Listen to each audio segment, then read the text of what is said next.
Hi, this is Bhavna and you are watching good returns. Holi का festival आने वाला है और ऐसे में हम पिछले तकरीबन एक हफ्ते से देख रहे हैं कि सोने और चांदी के भाव में गिरावट नजर आ रही है। तो जो ये करेक्शन है, ये कितना जारी रहेगा? क्या सोना और चांदी आने वाले वक्त में महंगे हो जाएंगे या फिर सस्ते हो जाएंगे? आपको सोना कब खरीदना चाहिए? किस तरीके से निवेश करना चाहिए? क्या बेस्ट टाइम है? और कितनी रेंज हम मार्च के महीने में सोने और चांदी की देख सकते हैं? वो सब हम इस एपिसोड में जानने की कोशिश करेंगे। हमारे साथ मनोज कुमार जैन, जो कि डायरेक्टर है पृथ्वी फिनमार्ट के, हमारे साथ जुड़ चुके हैं, जो इन सारे सवालों का जवाब हमें देंगे। मनोज सर, आपका बहुत बहुत शुक्रिया हम लोगों के साथ जुड़ने के लिए and welcome to good returns. Thank you Bhavna ji, आपको और सारे व्यूवर्स को होली की बहुत बहुत शुभकामनाएं। तो सबसे पहले तो मैं आपसे यही जानना चाहूंगी कि जब इस साल की शुरुआत हुई थी तो हमने देखा था कि सोने और चांदी के जो भाव है वो लगातार बढ़ते जा रहे थे। अपना ऑल टाइम हाई भी सोने और चांदी ने बना लिया था। चांदी ऑलमोस्ट 1 लाख के आसपास भी कारोबार कर रही थी। लेकिन पिछले मार्च की अगर हम शुरुआत से अभी तक देखें इन 10-11 दिनों में, तो कहीं ना कहीं एक करेक्शन का दौर हमें दिखाई दे रहा है। तो सबसे पहले तो मैं आपसे यही समझना चाहूंगी कि क्या कुछ रीजन थे जिनकी वजह से सोने और चांदी के भाव में हमें पहले तेजी दिखाई दे रही थी, उसके बाद अब थोड़ी बहुत करेक्शन नजर आ रही है। अगर आज भी हम लोग बात करें तो चांदी के भाव में 1,000 रुपए तक की करेक्शन है, वहीं सोने के भाव में तकरीबन 400 रुपए तक की गिरावट आज देखी जा रही है। जहां तक सोने और चांदी के भाव का सवाल है तो बिल्कुल यहाँ मार्च महीने में सोने ने जो लाइफ टाइम हाइज बनाए थे वहां से कीमतें थोड़ी सी फिसलती हुई नजर आई है, लेकिन बहुत ज्यादा गिरावट देखने को नहीं मिली है। लगभग 86,700 के आसपास के हाइज जो है वो सोने में बने थे और अभी हम देख रहे हैं कि कीमतें लगभग 86,000 के आसपास बनी हुई है। तो एक अच्छी बढ़त के बाद जो है हम कह सकते हैं कि कंसोलिडेशन जो है सोने में वर्तमान में देखने को मिल रहा है। इंटरनेशनल मार्केट में हम देख रहे हैं कि कीमतें $2,934 के आसपास एक रेजिस्टेंस दिखाती हुई नजर आ रही है। वहीं भारतीय बाजारों में 86,360 एक क्लोजिंग बेसिस पे यहाँ पे रेजिस्टेंस बने हुए हैं। तो हमारा मानना है कि यहाँ पे जब तक ये रेजिस्टेंस लेवल अंतर्राष्ट्रीय बाजारों में और भारतीय बाजारों में पार नहीं होते क्लोजिंग बेसिस पे, तब तक एक दायरा जो है यहाँ पे सोने में बना रह सकता है, लेकिन डाउनसाइड भी यहाँ पे लिमिटेड नजर आती है। हम देख रहे हैं कि जिस तरह से यूएस ट्रेड टेरिफ को लेकर के ग्लोबली जो अनिश्चितताएं बनी हुई है, तो उसके चलते जो सेफ हेवन डिमांड है वो बरकरार है सोने की। साथ ही हम देख रहे हैं कि डॉलर इंडेक्स में भी कमजोरी देखने को मिल रही है और डॉलर इंडेक्स वर्तमान में लगभग 5 महीने के निचले स्तरों पर कारोबार कर रहा है। तो उसके चलते यहाँ पे निचले स्तरों पर सपोर्ट जो है वो बने हुए हैं। तो हमारा मानना है कि डाउनसाइड यहाँ पे लिमिटेड लगती है। $2,840 जो है सोने के लिए एक मजबूत सपोर्ट जो है देखने को मिलेंगे। वहीं भारतीय बाजारों में हमारा मानना है कि 84,500 जो है वो मजबूत सपोर्ट के रूप में देखना चाहिए। सर, जब से यूनियन बजट पेश हुआ है 1 फरवरी 2025 से हम लोग देखें तो एक ट्रेड वॉर की शुरुआत कहीं ना कहीं ग्लोबल लेवल पे हो चुकी है। चाहे वो हम कनाडा की साइड से बोले, चाइना की साइड से, मेक्सिको, यहाँ तक कि भारत भी से अछूता नहीं रहा है। तो इस ट्रेड वॉर का क्या कुछ इम्पैक्ट आप सोने पर देख पा रहे हैं? बिल्कुल, यहाँ पे यूएस प्रेसिडेंट ने जब से जो है सत्ता संभाली है अपने दूसरे टर्म में, वो लगातार एग्रेशन दिखा रहे हैं और उन्होंने आते ही जो है सारे देशों पे टैरिफ लगाने की बात कही। इनफैक्ट कनाडा, मेक्सिको, चाइना और इंडिया और बाकी भी यूरोप के कुछ देशों के ऊपर उन्होंने टैरिफ की घोषणा की और यहाँ पे वो अप्रैल मंथ से रेसिप्रोकल टैरिफ की बात कर रहे हैं। तो टैरिफ के चलते ही हम देख रहे हैं कि यूएस के जो इक्विटी मार्केट है, जो लाइफ टाइम हाइस पे कारोबार कर रहे थे, वहां से हमने पिछले 2-3 सेशन से लगातार गिरावट जो है वो आते हुए देखी है। तो हमारा मानना है कि यहाँ पे यूएस ट्रेड टैरिफ के चलते ग्लोबली अनिश्चितता का माहौल जो है निर्मित होता हुआ दिख रहा है। तो ऐसे में सोना और चांदी जो है वो सेफ हेवन निवेश के तौर पे जो है अपनी चमक बरकरार रखेंगे आने वाले समय में। और अगर यहाँ पे रेसिप्रोकल टैरिफ आते हैं जैसा कि यूएस प्रेसिडेंट लगातार कह रहे हैं अपने बयानों में, तो निश्चित रूप से वहां पे यूएस इक्विटी मार्केट में और भी गिरावट देखने को मिलेगी। डॉलर इंडेक्स में और कमजोरी देखने को मिल सकती है और उसका साफ तौर पर जो फायदा है वो सोने और चांदी को मिलता हुआ नजर आएगा। सर, इससे एक चीज तो हमें क्लियर हो गई, क्योंकि ग्लोबल लेवल पर अनिश्चितता हो रही है और सोना जो है वो सेफ हेवन रहता है, इस वजह से इसकी डिमांड बढ़ जाती है और इसके प्राइसेस जो है आगे बढ़ने लगते हैं। अब सर, हम एक तरफ देखें, मैं आपसे थोड़ा सा एक रिलेशन समझना चाहूंगी। शेयर मार्केट हम लोग देख ही रहे हैं कि सितंबर के बाद से लगातार शेयर मार्केट धराशायी हो रहे हैं। इसके अलावा जब ट्रंप ने सत्ता संभाली थी तो बिटकॉइन ने $1 लाख के आसपास का जो लेवल था अपना ऑल टाइम हाई बनाया था। लेकिन उसके बाद से अगर अब हम देखें तो 30% तक, अगर मैं 11 मार्च की आंकड़ों की बात करूं, 30% तक की गिरावट हमारा जो क्रिप्टो करेंसी है बिटकॉइन है उसमें आ चुकी है। शेयर मार्केट डाउन हो रहे हैं, बिटकॉइन जो हमारी क्रिप्टो करेंसी है वो डाउन हो रही है, लेकिन एक तरफ जो आप कह रहे हैं कि जो सोना है उसमें कहीं ना कहीं चमक बरकरार रहेगी। तो मैं ये पूरा रिलेशन आपसे समझना चाहूंगी, गोल्ड का आउटलुक आपसे समझना चाहूंगी, आने वाले वक्त में क्या हो सकता है, क्या रेंज आप देख पा रहे हैं नियर फ्यूचर में कि गोल्ड की और सिल्वर की रह सकती है? देखिए भावना जी, यहाँ पे हमने देखा बिल्कुल जब हम देख रहे थे कि यहाँ पे यूएस इक्विटी मार्केट में बढ़त थी, डॉलर इंडेक्स में लगातार मजबूती देखने को मिल रही थी, बिटकॉइन मतलब जितने भी जो क्रिप्टो है वहां पे भी बढ़त थी। लेकिन जब से यहाँ पे यूएस में जो है ट्रेड टैरिफ की चर्चाएं हुई, उसके बाद से हम देख रहे हैं कि जो डॉलर डिनोमिनेटेड असेट है, चाहे वो यूएस के शेयर बाजार हो या डॉलर इंडेक्स हो या क्रिप्टो हो, वहां पे जो है अब बिकवाली देखने को मिल रही है। तो हमारा मानना है कि आने वाले समय में जैसे जैसे ये अनिश्चितता का माहौल बनेगा और जो सारे देशों पे टैरिफ लगाने की बात यूएस लगातार कर रहा है, तो उसके चलते कहीं ना कहीं जो ट्रेड है वो डॉलर से दूसरे करेंसीज में ग्रेजुअली शिफ्ट होता हुआ आएगा।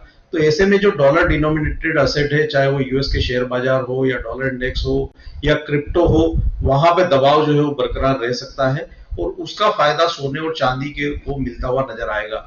और इनफैक्ट ये हम रिफ्लेक्ट होते हुए भी देख रहे हैं, जो फरवरी मंथ का जो ईटीएफ का डेटा जारी हुआ है, वहां पे हमने देखा है कि गोल्ड के जो ईटीएफ है वहां पे निवेश 34 महीने के उच्च स्तर पर पहुंचता हुआ नजर आया है। तो ना सिर्फ भारत में बल्कि ग्लोबली जो है निवेशक रिस्कियर असेट से सेफ हेवन की तरफ जाते हुए नजर आ रहे हैं। और ऐसे में अगर ये ट्रेड वॉर के चलते अनसर्टेनिटी बढ़ती है तो निश्चित रूप से इसका फायदा सोने और चांदी के निवेश को मिलता हुआ नजर आएगा।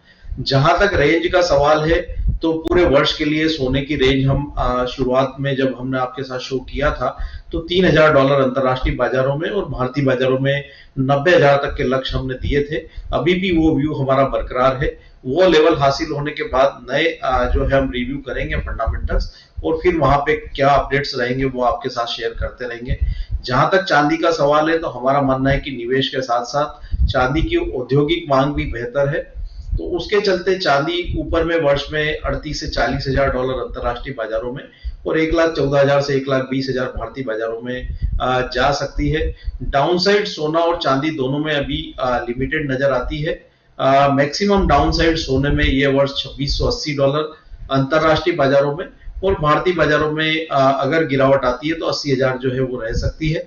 वहीं अगर चांदी की बात करें तो हमारा मानना है कि $28.50 जो है वो चांदी के लिए अच्छे सपोर्ट रहेंगे और मैक्सिमम डाउनसाइड अगर गिरावट आती है तो 88,000 तक यहाँ देखने को मिल सकती है। तो डाउनसाइड सोने और चांदी में लिमिटेड नजर आती है, लेकिन ग्लोबल अनिश्चितताओं के चलते अपसाइड यहाँ पे संभावनाएं जो है अभी काफी बेहतर लगती है, चाहे वो सोना हो या चांदी। सर, ट्रेड वॉर के अलावा और कौन कौन से ऐसे फैक्टर्स हैं जो आने वाले वक्त में सोने और चांदी की चाल को इम्पैक्ट कर सकते हैं? देखिए यहाँ पे हम देख रहे हैं कि बहुत सारी चीजें जो है वो बदलाव हम देख रहे हैं। जो ट्रेड वॉर शुरू हुआ उसके बाद से हम देख रहे हैं कि जो यूरोप के जो सारे देश है वो यूनाइट हो रहे हैं। तो उसके बाद से हमने देखा है कि यूरोप में एक अच्छी बढ़त जो है पिछले एक महीने में आते हुए देखी है। उसके चलते हम डॉलर इंडेक्स में गिरावट देख रहे हैं। डी डॉलराइजेशन के चलते हम देख रहे हैं कि बैंक ऑफ जापान और जो पीपल्स बैंक ऑफ चाइना है वो लगातार यूएस ट्रेजरी को डंप कर रहे हैं। जापान और चाइना यूएस की ट्रेजरी के सबसे बड़े जो है वो रिजर्व होल्ड करते हैं। तो अगर वहां से लगातार यूएस ट्रेजरी में बिकवाली रहती है तो वह भी कहीं ना कहीं डॉलर इंडेक्स के ऊपर जो है दबाव बना करके रखेगी। इसके साथ ही हम देख रहे हैं कि जो दुनिया के जो बाकी देश है वो भी डॉलर में अपना ट्रेड जो है लगातार घटाने की बातें कर रहे हैं। तो जो डी डॉलराइजेशन है वो और भी तेजी से आगे बढ़ता हुआ नजर आएगा, वो सोने और चांदी के लिए पॉजिटिव रहेगा। साथ ही यहाँ पे हम देख रहे हैं कि जो यूएस के 10 वर्ष के जो बॉन्ड की दरें हैं वो ऊपर में 4.8% तक पहुंच गई थी और वहां से हमने देखा है कि एक रिवर्सल जो है ट्रेंड में होता हुआ नजर आया और अभी हम देख रहे हैं कि 4.3% के नीचे 10 वर्ष के बॉन्ड की दरें आ गई है। तो अगर यहाँ आने वाले समय में बॉन्ड की दरों में और गिरावट आती है तो वह भी सोने और चांदी के लिए पॉजिटिव रहेगा। एक जो यहाँ पे चिंता का विषय है वो यह है कि ट्रेड टैरिफ से यूएस में जो इन्फ्लेशन है उसमें बढ़ोतरी देखने को मिल सकती है और यूएस फेडरल रिजर्व यहाँ पे 2025 में पहले 3 रेट कट की बात कर रहा था। तो हमारा मानना है कि यूएस फेड जो है अपने ब्याज दरों में कटौती को पॉज जो है वो बना के रख सकता है 2025 में।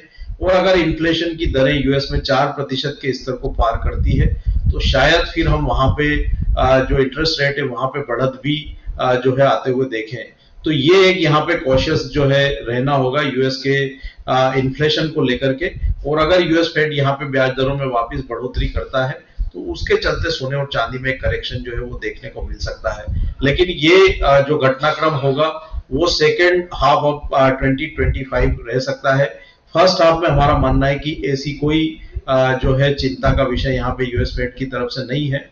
तो जून तक सोने और चांदी में मजबूती बनी रहेगी। जून के बाद फिर एक करेक्शन यहाँ पे देखने को मिल सकता है। यूएस का एंगल तो आपने बता दिया है। अगर हम चाइना की बात करें तो जिस तरीके से अभी खबरें भी आ रही हैं कि चाइना की जो इकोनॉमी है वो डिफ्लेशन की तरफ बढ़ती जा रही है, तो क्या चाइना में इकोनॉमी का मंदी होना, अर्थव्यवस्था का गिरना, डिफ्लेशन वहां पर चाइना में आना, क्या वो भी कुछ इम्पैक्ट डालेगा गोल्ड की चाल पे?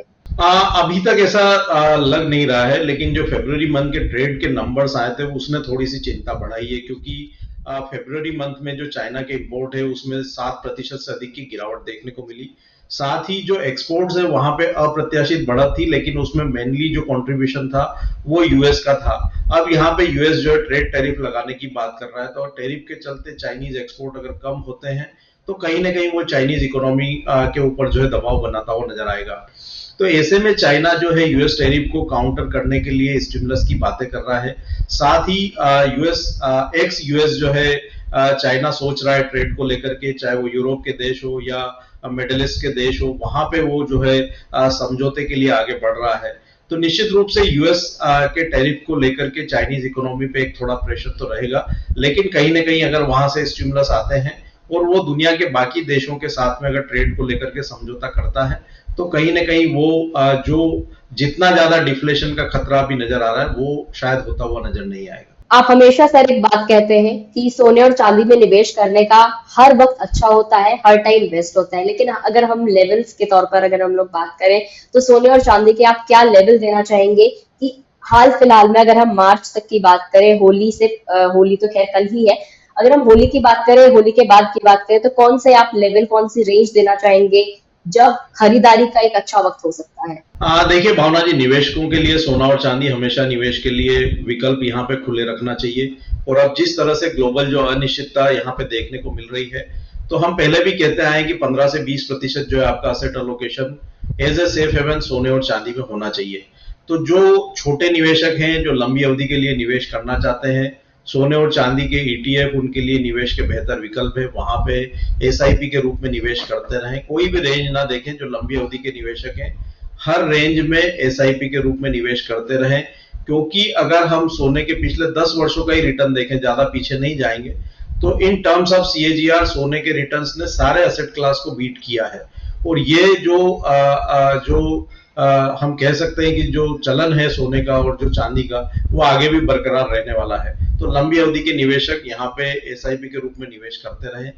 जहां तक ट्रेडर्स का सवाल है, सोने में जैसा कि मैंने पहले भी बताया कि $2934 अंतरराष्ट्रीय बाजारों में और भारतीय बाजारों में 86,360 एक ये रेजिस्टेंस बना हुआ है। इसके ऊपर अगर डेली क्लोजिंग बेसिस पर ब्रेकआउट आ जाता है तो ट्रेडर्स वहां पे फिर फ्रेश जो है बाइंग करके चल सकते हैं। ऊपर में 3,000 से $3,040 अंतरराष्ट्रीय बाजारों में, और भारतीय बाजारों में 88,500 से 90,000 वो स्तर फिर देखने को मिल सकते हैं। डाउन साइड में $2,860 जो है अभी एक अच्छा सपोर्ट सोने में देखने को मिल रहा है, और भारतीय बाजारों में 84,400 जो एक स्ट्रॉन्ग सपोर्ट बना हुआ है। तो सपोर्ट लेवल के आसपास आए तो वहां भी बाइंग कर सकते हैं। चांदी की अगर मैं बात करूं तो $30.80 एक अच्छा सपोर्ट जो है चांदी के लिए बना हुआ है। भारतीय बाजारों में 93,500 एक स्ट्रॉन्ग सपोर्ट है। गिरावट में ये लेवल के आसपास जो है बाइंग करके चल सकते हैं। अभी वर्तमान में हमने यहाँ पे चांदी में ब्रेकआउट आते हुए देखा है, तो ये बढ़त जो है एक्सटेंड हो सकती है 34 से $34.50। अंतरराष्ट्रीय बाजारों में हमारा मानना है कि 1,02,000 से 1,04,000 तक स्तर जो है शॉर्ट टर्म में मार्च मंथ में देखने को मिल सकते हैं।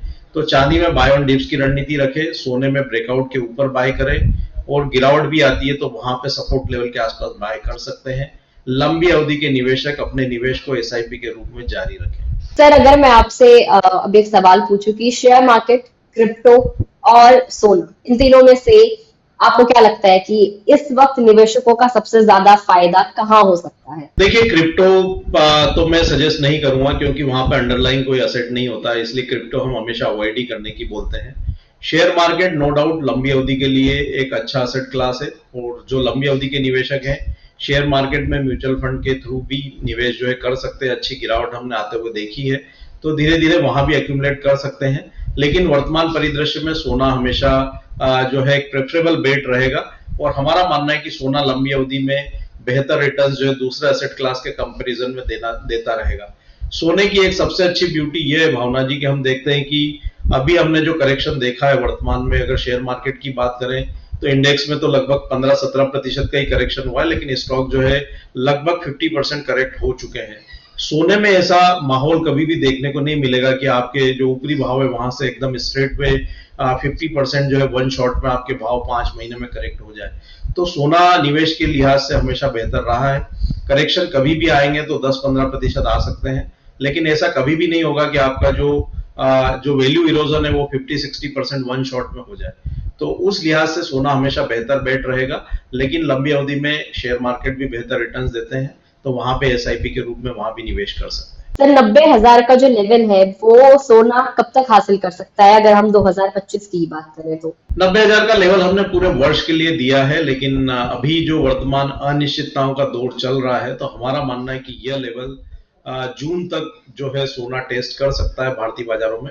तो काफी ब्राइट चांसेस है कि जून 2025 में हम 90,000 तक के स्तर आते हुए देखेंगे। और सर, बहुत सारी ऐसी मीडिया रिपोर्ट्स भी हैं जो ये कहते हैं कि सोना बहुत जल्द 1 लाख का लेवल पार कर लेगा, 1 लाख का लेवल पार कर लेगा, चांदी 1.5 लाख का लेवल पार कर लेगी।